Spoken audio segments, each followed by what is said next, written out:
Guys, continuing on our Switzerland tour, we are at the DMBAU facility, and what we have in front of us is a future McDonald's. This is actually a renovation project. They're going to be knocking down a building and replacing it with a modular building. They have about 60 days to do that. So we're going to walk you through what I'm standing in right now are some of the units that will be the future McDonald's.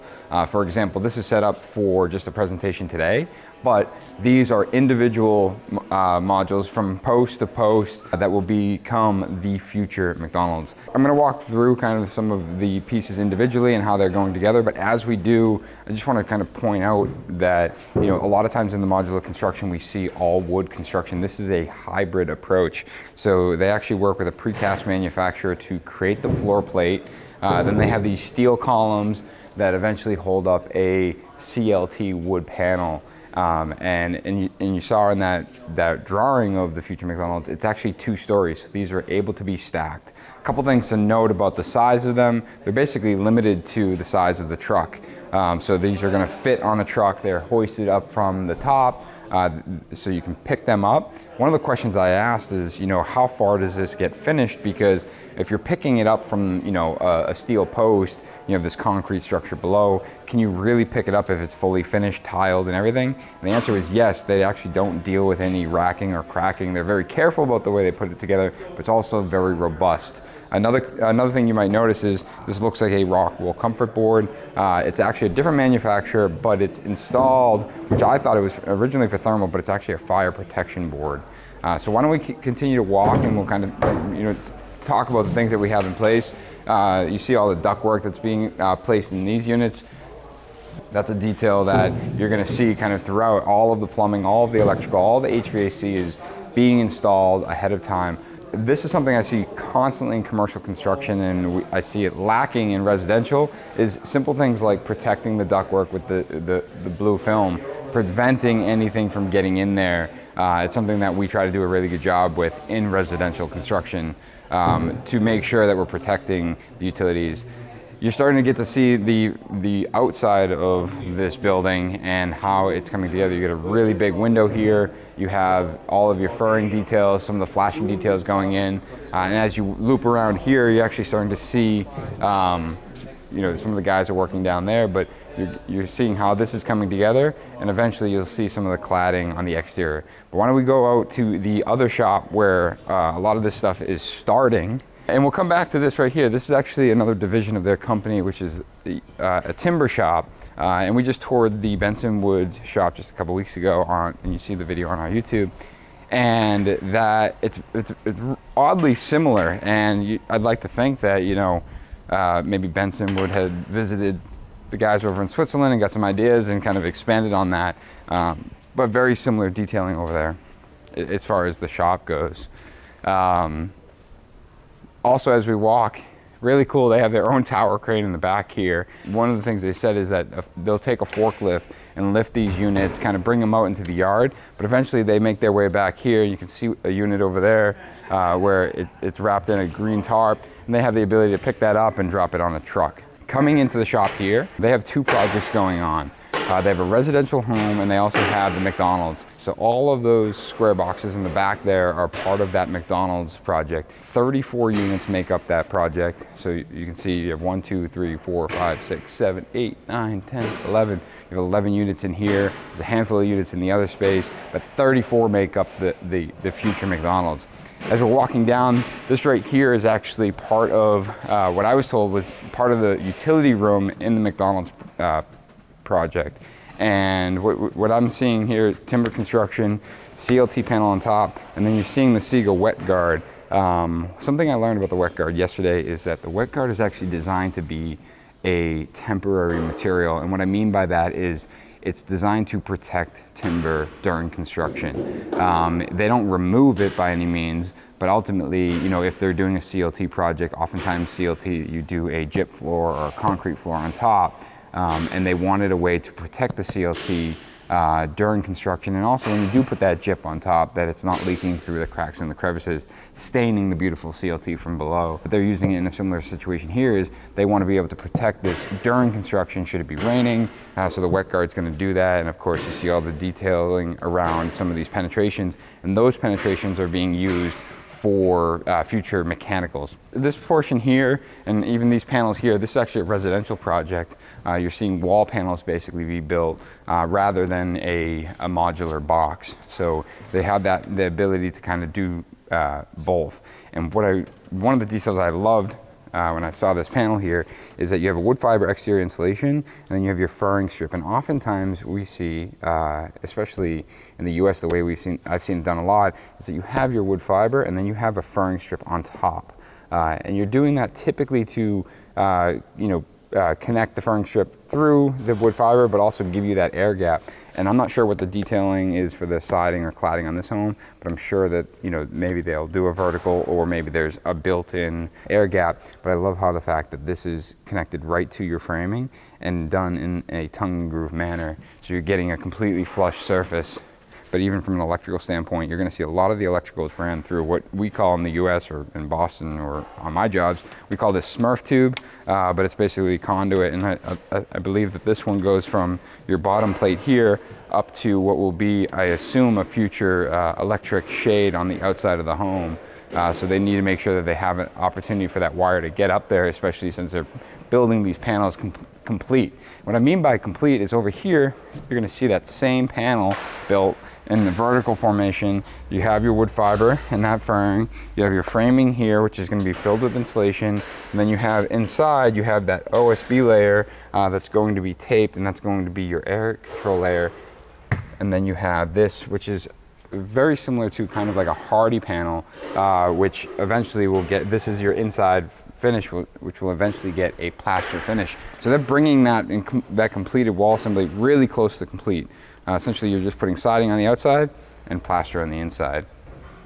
But going back to the McDonald's project, because that's really what we're here to understand, is the modular and the ability to build modular. So again, you're dealing with these precast floors, and then you have steel posts in each corner, and then you're starting to see how the timber comes together.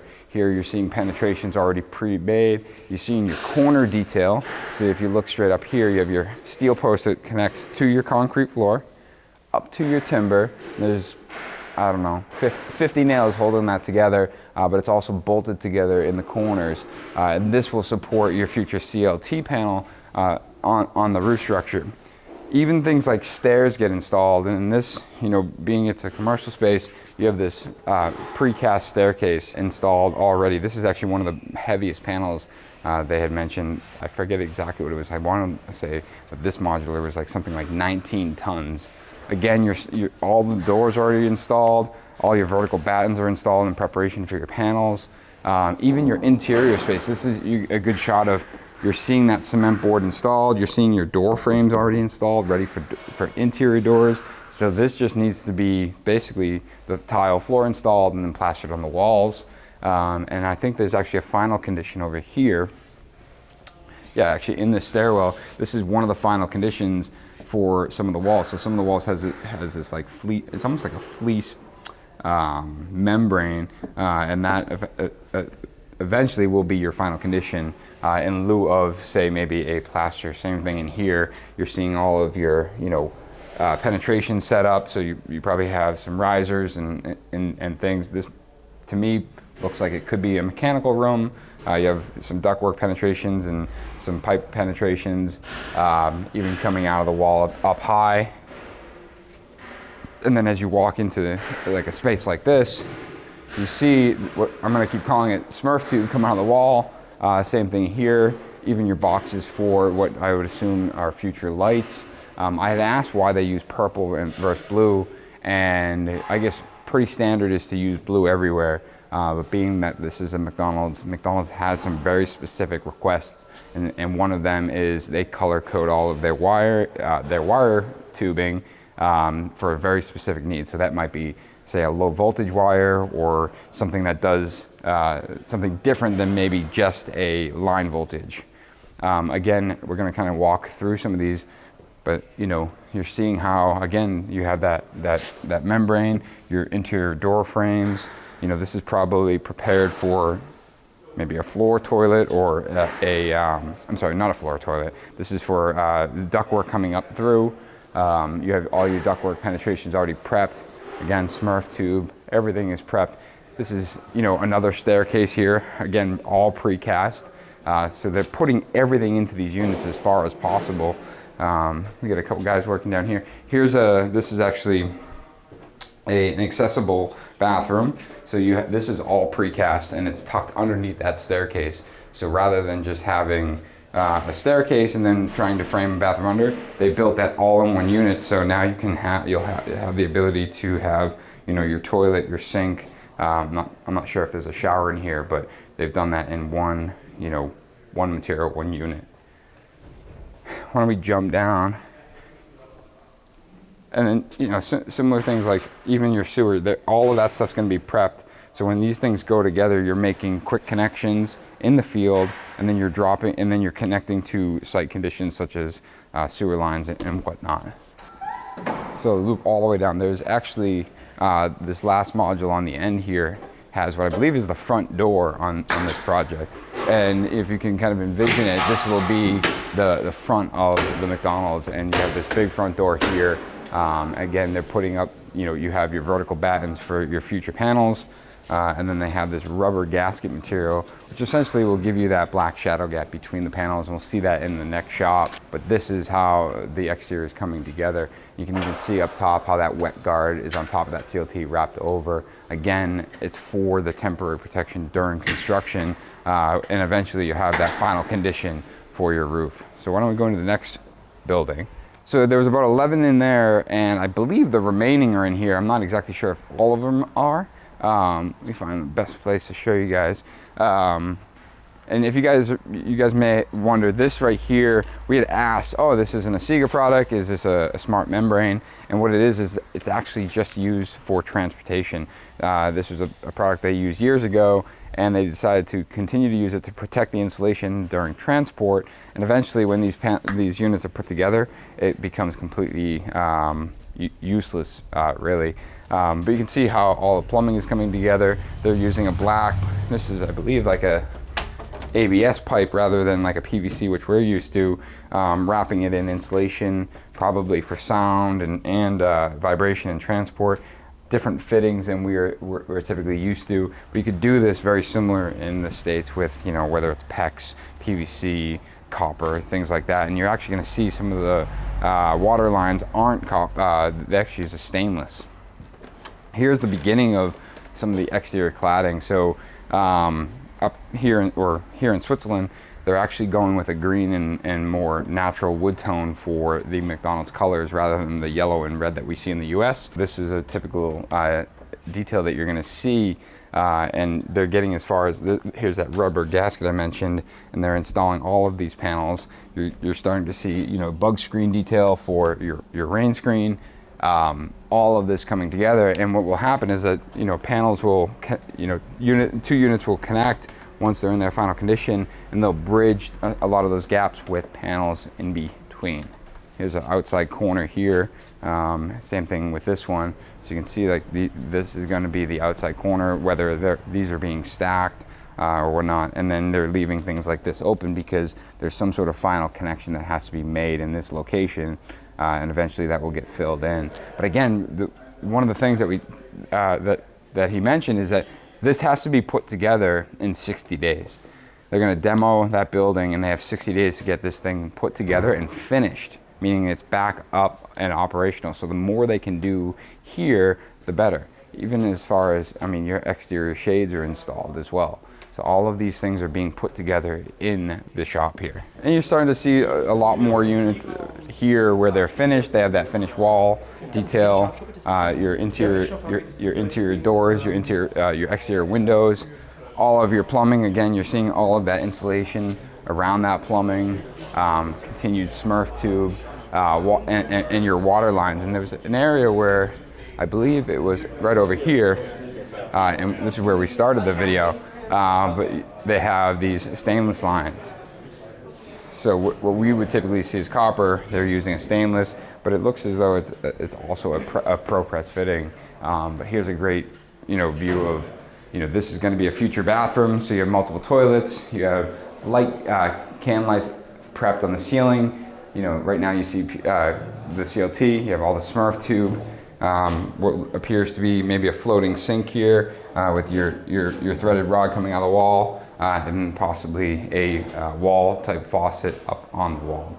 So they will get this to a point where it will be tiled, it will be plastered, it will be ready to basically put into place, and then just bridge those connections and ultimately be able to deliver a building like this in 60 days. Now, what about the question is, well, how long is it in the shop? Well, is it years and years? And typically what they would do is they would sign a contract, and in about 12 months, they would be able to be complete with the job, meaning from time of contract to the time that the business is open, in this case, like a McDonald's. And I think that this one's a little bit expedited, but that's generally what you're talking about as far as building all of these modules in a shop and getting it installed and getting that business up and running. Just generally my thoughts on this is the hybrid approach, right? Like, I'm looking back at this and seeing the concrete floor, the steel columns, and the CLT, and that's a very basic looking box, right? I'm actually quite impressed with the fact that you can lift from the 4 top corners of the post and not have anything racked. If that ends up getting tiled or plaster on the walls and it's going down the street on a flatbed trailer, I would think that a lot of that's going to crack and move, but it doesn't. And it's designed that way. It's designed to be stiff. It's designed to be strong and sturdy, but it makes me think about the way we build on a traditional basis, understand the things that we can think about. Yes, there's limitations to some of these projects, but there's a lot we can learn from them, and a lot of excess use in material or creativity, thinking about how we can build something in a more efficient manner. And that's really what this comes down to. You have a tight timeline to install something, and thinking about being able to build in a controlled environment like a shop. What opportunities can we really take advantage of and learn from? And I think that this is this company focuses on that. They have their bread and butter as far as these style buildings, but they've even shared some projects that are outside of their typical construction, which do get more complex and more custom looking. For me, it's really what I can learn from this process and what we can implement into our more standard construction, and how we can continue to be more efficient with the use of material and the use of time. So I hope you guys enjoyed this video. Big thanks to DMBAU and Siga Swiss and Siga North America for inviting us on this opportunity to tour this shop, show us around. We'll see you guys next time.